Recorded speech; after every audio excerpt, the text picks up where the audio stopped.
कुमार सौरभ, यहाँ पर कोई दिक्कत नहीं है, तो दिक्कत क्या आप लोगों के लिए यहाँ पर खड़ी होती नजर आ रही है? अगर लोकसभा की तरह ये जाति जनगणना, आरक्षण, संविधान का मुद्दा चल गया तो फिर तो वाकई में दिक्कत आपके गठबंधन के लिए।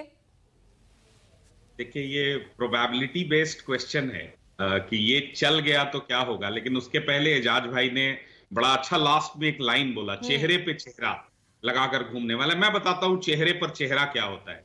पहली बात, बिहार में एक तरफ आदरणीय राहुल गांधी जी अपना व्हाइट टी शर्ट यात्रा कर रहे हैं और मंच से वो जो है बिहार के ओबीसी, ईबीसी और दलित को सेकेंड क्लास सिटीजन बता रहे हैं।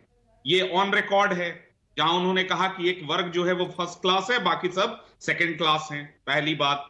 दूसरी बात, तेलंगाना की बात हो रही थी। अभी कुछ महीने, कुछ वर्ष पहले रेवंत रेड्डी मुख्यमंत्री बनते हैं और ये कहते हैं कि बिहार का डीएनए जो है और बिहारियों का डीएनए जो है वो मजदूरी के लायक है। तो भाई, जब हम इतने बुरे हैं तो आपके नेता का उस पर एक भी शब्द राहुल गांधी जी का नहीं आता। और क्यों वोट मांगने आते हो यार बिहार में आप, अगर हमारा डीएनए सिर्फ मजदूरी का है? और बात ओबीसी, ईबीसी और दलित के उत्थान की हो रही थी। पूजा जी, मुझे थोड़ा सा समय चाहिए इनको बेनकाब करने के लिए। 1952 काका कालेलकर आयोग का गठन, 1955 में उसका रिपोर्ट आया जिसमें 27% ओबीसी को आरक्षण देने की बात हुई, उसको डस्टबिन में फेंक दिया गया उस रिपोर्ट को। 1980 मंडल आयोग, उसमें भी सेम प्रावधान आए, काका कालेलकर के उन रिकमेंडेशंस को आगे बढ़ाया गया, फिर से उसको जो है कूड़े के कचड़े में ये फेंक देते हैं। 90 में जाकर हमारे नेता आदरणीय चिराग रामविलास पासवान जी, श्रद्धेय संस्थापक, जब मंडल आयोग पर उनका जो है पहल होता है, वो मंत्री होते हैं और वो लागू होता है। अब आगे आइए भैया, क्या किया है आपने लिप सर्विस के अलावा पूरे कार्यकाल में? 75 वर्षों में मैं बोल रहा हूं।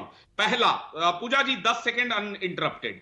पहला 2018 NCBC, national commission for backward classes, साफ साफ अलग से एक संवैधानिक संस्था बनाई गई और आज उसका परिणाम क्या है इस पर मैं नहीं जा रहा हूं। गोपीनाथ मुंडे, ओबीसी के बड़े नेता, उन्होंने 2010 में ही कहा था अगर इस बार भी जनगणना में हम ओबीसी की जनगणना नहीं करेंगे तो ओबीसी को सामाजिक न्याय देने के लिए और 10 साल लग जाएंगे, हम उन पर अन्याय करेंगे। देखिए, आपके दर्शकों के लिए ये छूट जाएगा, एक आखिरी लाइन कह के आपके क्वेश्चन पर आ रहा हूं। 2017 में अलग से मंत्रालय, आज 75 वर्षों में मिनिस्ट्री ऑफ सोशल जस्टिस, जातिगत जनगणना आप नहीं करा पाए ना, नहीं करा पाए, आप ये क्यों नहीं मान रहे हैं भाई? आइए अब इस पर आ जाते हैं। जब आप सरकार में होते नहीं हैं, जब विपक्ष में होते हैं तो जातिगत जनगणना की बात करते हैं। उसी के संदर्भ में गोपीनाथ मुंडे का मैं बयान ले सकती हूँ ना कुमार सौरभ? मैं आपको 15 बयान देता हूं। 1932 का आप रेफरेंस दे रही थी कि लास्ट जो जनगणना था उसी का रेफरेंस लेकर आज भी ओबीसी, ईबीसी और बाकी लोगों का परसेंटेज ये होता है। हमारे नेता आदरणीय चिराग पासवान ने, एनडीए ने कब कहा है कि जातिगत जनगणना नहीं होनी चाहिए? करवा भी तो नहीं पाए ना। यहाँ वक्फ संशोधन बिल पर आप समर्थन में खड़े हो जाते हैं, लेकिन जातिगत जनगणना, जिन जातियों के आप रहनुमा यहाँ पर नजर आते हैं, उन्हीं को अगर यहाँ विपक्ष बात कर रहा है कि तमाम योजनाओं का लाभ इन्हीं शोषित वंचित वर्ग तक पहुंचे, तो क्या गलत कह रहा है? तो ऐसा है कि ये जवाब उनसे भी लेना होगा जो 1950 से लेकर 1990 तक और 1990 से लेकर 2014 तक सत्ता में रहे। तब इनको जातिगत जनगणना की याद नहीं रही। उत्तर प्रदेश, बिहार और अन्य राज्यों में मैंने वो सवाल पूछे कुमार सौरभ, और आपने अच्छे से सुना भी। आप अपना बताइए ना। बिहार में कास्ट बेस्ड नहीं हुआ है। बिहार में कास्ट बेस्ड सर्वे किसने कराया? एनडीए ने कराया। उसके आधार पर बाकी की योजनाओं का कार्यान्वयन कौन करा रहा है? नीतीश कुमार करा रहे हैं और एनडीए की सरकार करा रही है।